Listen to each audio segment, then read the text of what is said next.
என்னடி மண்டை இது? உங்க அம்மா சுடுற முறுக்கு மாதிரி இருக்கு. உன்னை போய் மலையாள பொண்ணு நினைச்சேன் பாத்தியா? என்ன சொல்லணும், மறுபடியும் என் கண்ணில் மட்டும் மாட்டினான்னு வச்சுக்கேன், அவ்வளவுதான். இனிமே நான் உன்னை எங்கேயுமே கூட மாட்டேன்டி. அந்த இத்தனோட முடிய சரி பண்ண உனக்கு 2 மணி நேரமா? ஏண்டி உன் இடியாப்ப முடியல என் விரல மாட்டிக்கிச்சு, எப்படி எடுக்கிறதுன்னு நான் யோசிச்சுட்டு இருக்கேன். இந்த மண்டைக்கு ஹேர் ஸ்டைல் பண்ணணுமா? ஹேர் ஸ்டைல் ஐயோ வலிக்குது பண்ணி ஒன்று போட்டு தரேன், வேணா விடுமா? கியூட் கேர்ளா, நல்லா குருவி கூடு மாதிரி மண்டைய வச்சுக்கின்னு பொண்ணுன்னு பாக்குறேன். ஏண்டி அர்ச்சனா, ஒரு வேலை பாக்குறது இல்ல வீட்டுல, எப்ப பாரு அந்த நூடுல்ஸ் முடிய நோண்டிட்டே இருக்கிறது. கடவுளே, மண்டை நிறைய அறிவா இருக்கிற பிள்ளைய கொடுக்க சொன்னேன், இப்படி மயிரா இருக்கிற பிள்ளைய கொடுத்துருக்கேன்.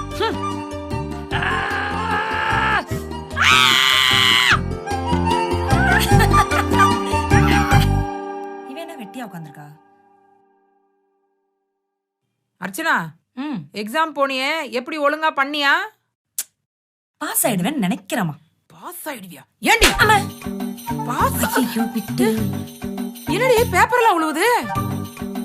விட்டுமா, விட்டு விட்டு விட்டா அதை ஏண்டி மண்டைக்குள்ள வச்சிருக்க? மூளையை யூஸ் பண்ணி தான் பாஸ் ஆக முடியல. அட்லீஸ்ட் வெளியே இருக்கிற முடியாத யூஸ் பண்ணி பாஸ் பண்ணிட்டு போறேனே விட. நீ உருப்பிட்டுருவேன்னு நினைச்ச, உருப்பறதுக்கு இல்ல. என்னடி இவ்வளவு பேப்பர் உழுவுது? என்னத்தம்மா இவ்வளவு நேரம் பாத்துக்கிட்டு இருக்க?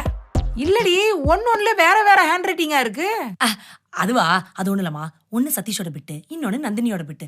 எல்லாரும் எழுதி முடிச்சுட்டு என் மண்ணுக்குள்ளதான் மறைச்சு வைப்பாங்க. அப்பதான் ஸ்குவாட் கிட்ட தப்பிக்க முடியும். இது சரிப்படாது. நீ உருப்பட மாட்ட. இல்ல இல்ல, நான் நம்ப மாட்டேன். இங்க இங்க உன் மண்டைய காட்டு. காட்டு உன் மண்டைய. ஐயோ அவ்வளவுதான் பிட்டு வேற இல்லம்மா. என்னடி என்னது இது? எனக்கே ஆச்சரியமா தான் இருக்கு.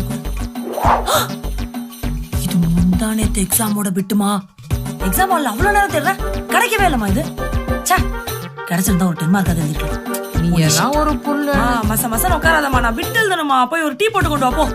உனக்கு டீ எல்லாம் போடக்கூடாது, உன் தலையில கல்ல தான் போடணும். உன் சைடு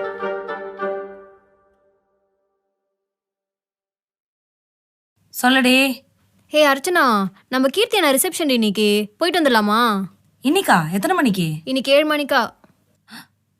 7 மணிக்கு ரிசப்ஷனா? 6 மணிக்கு வந்து சொல்லிக்கிட்டு இருக்க. நாளா வரல, நீ போயிட்டு வா.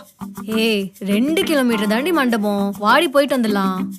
நம்ம அங்க கிளம்பி போகவே 9 மணி ஆயிடும். நீ ஒழுங்கா 4 மணிக்கே சொல்லியிருந்தா நான் வந்திருப்பேன். சோ நான் வரல, நீ போ. ஏன் உனக்கு எதுக்கு அவ்வளவு சீக்கிரம் சொல்லணும்? எனக்கு புரியல. I have to get ready. 2 hours ஆகும் மேம். ஏய் நீ தான் மேக்கப்பே போட மாட்ட ரெடி, அப்புறம் எதுக்குடி? மேக்கப் போட மாட்டேன் சரி, ஆனா என் ஹேரை செட் பண்ணும்ல, அதான்.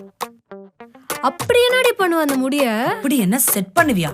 ஃபர்ஸ்ட் கொஞ்சம் ஹேர் ஆயில் எடுத்து அதை ஸ்கால்ப்ல நல்லா அப்ளை பண்ணி 30 நிமிஷம் ஊறணும். ஊறினதுக்கு அப்புறம் நல்ல ஒரு ஷாம்புவை எடுத்து மண்டை ஃபுல்லா கிளென்ஸ் பண்ணணும். கிளென்ஸ் பண்ணதுக்கு அப்புறம் ஒரு கண்டிஷனர் எடுத்து முடி ஃபுல்லா அப்ளை பண்ணி அது ஒரு 1/2 மணி நேரம் ஊறணும். அது ஊறினதுக்கு அப்புறம் அதை வாஷ் பண்ணிட்டு க்ரீம் எடுத்து நல்லா முடி ஃபுல்லா அப்ளை பண்ணணும். அதுக்கப்புறம் ஒரு ஜெல் எடுத்து முடியில அப்ளை பண்ணி ஸ்க்ரன்ச் பண்ணணும். அதுக்கப்புறம் ஒரு டிஷர்ட்ல ரேப் பண்ணி வச்சாதான் 1/2 மணி நேரத்துக்கு அப்புறம் அது காயும். அப்படியோ அது காய லேட் ஆச்சுன்னா ஒரு ட்ரையர்ல டிஃப்யூசரை செட் பண்ணி அதை காய வைக்கணும். இதை பண்ணதுக்கு அப்புறம் தான் நான் ஹேர் ஸ்டைலே செட் பண்ணணும். போதுமா? வரவா?